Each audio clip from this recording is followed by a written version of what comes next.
You checked your credit score this morning, it dropped 40 points, and you didn't do anything wrong. No missed payments, no new debt, no new cards, nothing. So what happened?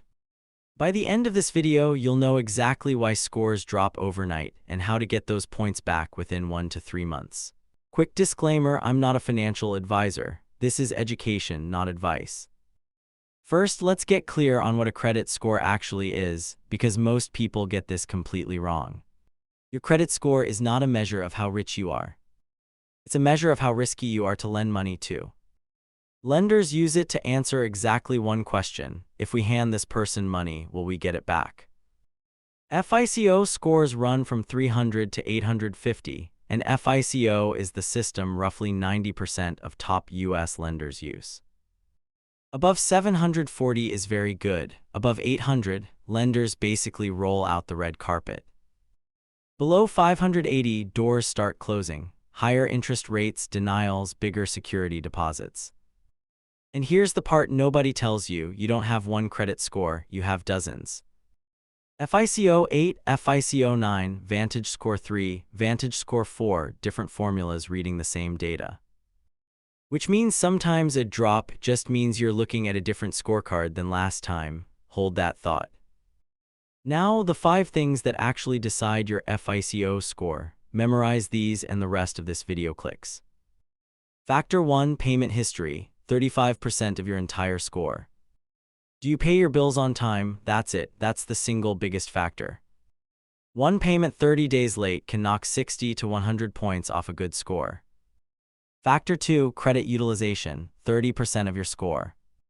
Utilization is how much of your available credit you're actually using right now. Limit of 10,000, balance of 3,000, you're at 30% utilization. Simple division. Lower is better, under 30% is okay, under 10% is where scores really start climbing. Factor 3, length of credit history, 15%. How old is your oldest account, and what's the average age across all of them? This is exactly why closing your very first credit card can quietly hurt you years later. Factor 4, credit mix, 10%. Cards, auto loans, a mortgage, student loans, lenders like seeing you can handle different kinds of debt. In Factor 5, new credit, the final 10%. Every time you apply for credit, a hard inquiry lands on your report. One inquiry costs a few points. 5 in a month makes you look desperate to every lender watching. Okay, those are the rules of the game.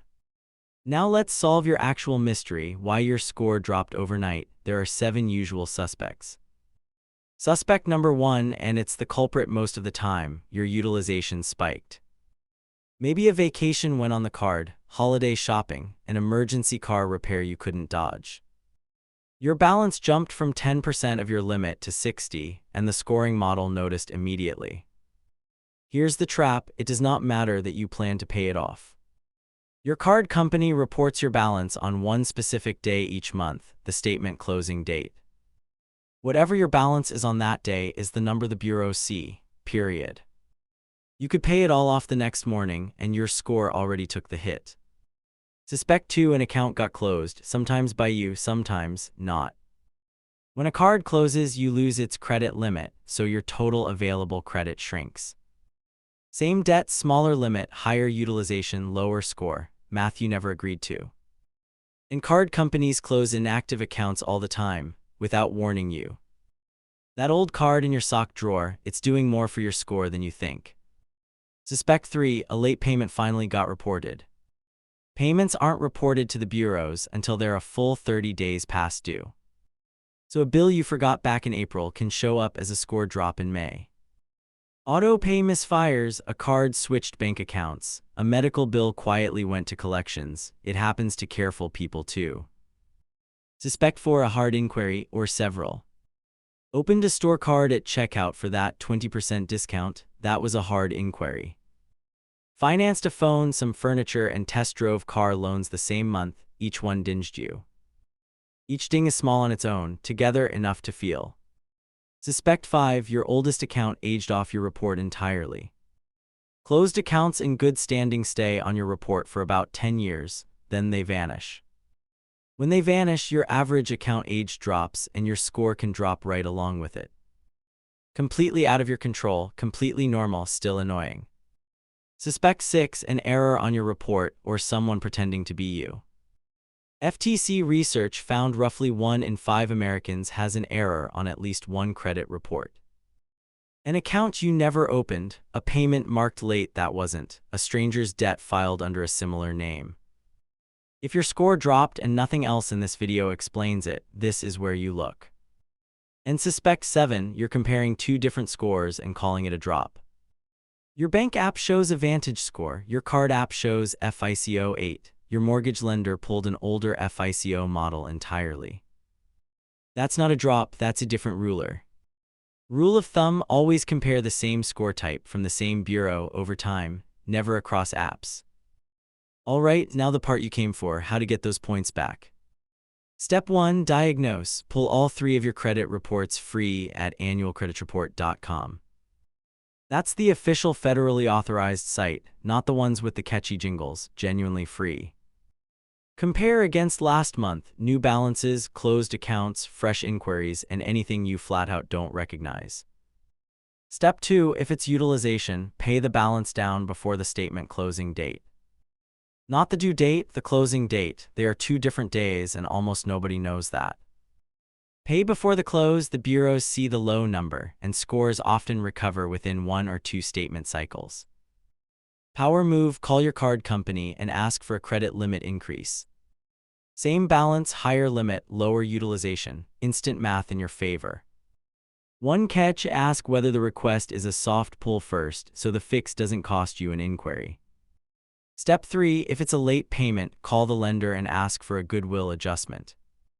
If you've otherwise been a solid customer, lenders sometimes remove a single late mark. It costs nothing to ask. Then set up autopay for at least the minimum on every single account, tonight. Minimum payment autopay is your safety net. You can always pay more manually on top. Step 4, if it's an error, dispute it with the bureau in writing, online, or by mail.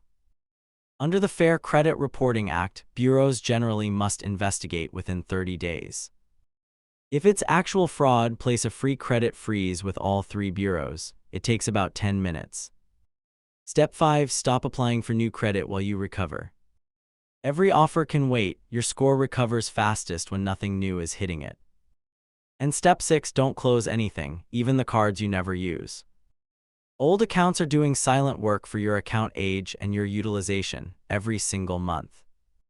Park one small recurring charge on each, a streaming bill works and auto-pay it. Set, forget, score. So quick recap because that was a lot.